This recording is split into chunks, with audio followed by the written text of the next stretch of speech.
இன்றைய திருப்பலி வாசகங்கள். பொது காலம் 16ஆம் வாரம் வெள்ளி. முதல் வாசகம். என் இதயத்திற்கேற்ற மேய்ப்பர்களை உங்களுக்கு கொடுப்பேன். இறைவாக்கினர் எரேமியா நூலிலிருந்து வாசகம். அதிகாரம் 3, இறை வார்த்தைகள் 14 முதல் 17 முடிய. மக்களே, என்னிடம் திரும்பி வாருங்கள், ஏனெனில் நானே உங்கள் தலைவன். நகருக்கு ஒருவனையும் குடும்பத்திற்கு இருவரையுமாக தெரிந்தெடுத்து உங்களை சீயோனுக்கு கூட்டி வருவேன். என் இதயத்திற்கேற்ற மேய்ப்பர்களை உங்களுக்கு கொடுப்பேன். அவர்கள் உங்களை அறிவுடனும் முன்மதியுடனும் வழி நடத்துவார்கள்.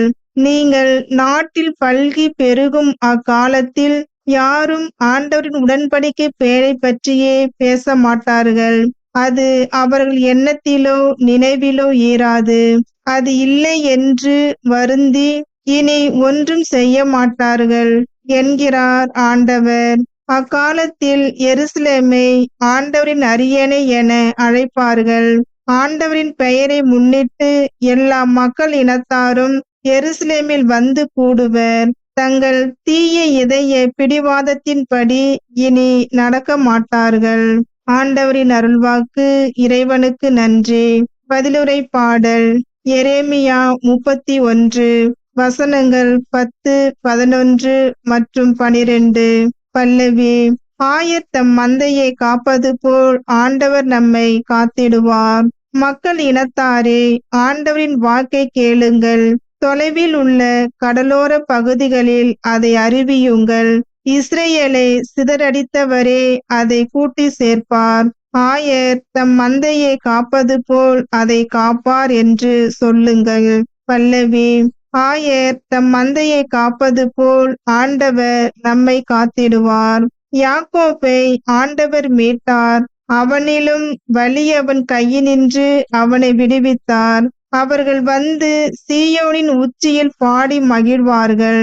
தானியம், திராட்சை ரசம், எண்ணெய், ஆட்டுக்குட்டிகள், கன்று காளைகள் ஆகிய ஆண்டவரின் கொடைகளை முன்னிட்டு பூரிப்படைவார்கள். அவர்களது வாழ்க்கை நீர்வளம் மிக்க தோட்டம் போல் இருக்கும். பல்லவி. ஆயர் தம் மந்தையை காப்பது போல் ஆண்டவர் நம்மை காத்திடுவார். அப்பொழுது கன்னி பெண்கள் நடனம் ஆடி களித்திருப்பர். அவ்வாறே இளைஞரும் முதியோரும் மகிழ்ந்திருப்பர். அவர்களுடைய அழுகையை நான் மகிழ்ச்சியாக மாற்றுவேன். அவர்களுக்கு ஆறுதல் அளிப்பேன். துன்பத்திற்கு பதிலாக இன்பத்தை அருள்வேன். பல்லவி. ஆயர் தம் மந்தையை காப்பது போல் ஆண்டவர் நம்மை காத்திடுவார்.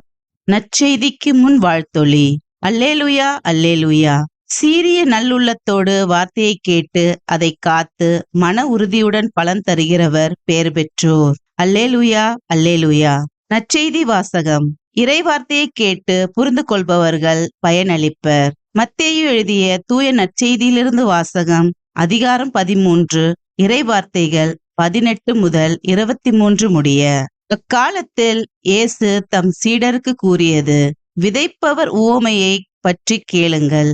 வழியோரம் விதைக்கப்பட்ட விதைகளுக்கு ஒப்பானோர் இறையாட்சியை குறித்த இறை வார்த்தையை கேட்டும் புரிந்து கொள்ள மாட்டார்கள். அவர்கள் உள்ளத்தில் விதைக்கப்பட்ட விதைகளை தீயோன் கைப்பற்றி செல்வான். பாறை பகுதிகளில் விதைக்கப்பட்ட விதைகளுக்கு ஒப்பானோர் இறைவார்த்தையை கேட்டவுடன் அதை மகிழ்ச்சியோடு ஏற்றுக்கொள்வார்கள். ஆனால் அவர்கள் வேரற்றவர்கள். எனவே அவர்கள் சிறிது காலமே நிலைத்திருப்பார்கள்.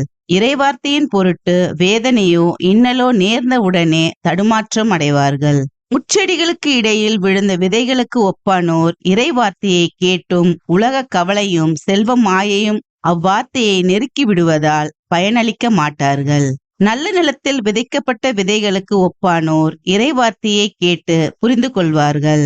இவர்களுள் சிலர் 100 மடங்காகவும், சிலர் 60 மடங்காகவும், சிலர் 30 மடங்காகவும் பயனளிப்பர். ஆண்டவரின் அருள்வாக்கு. கிறிஸ்துவே உமக்கு புகழ்.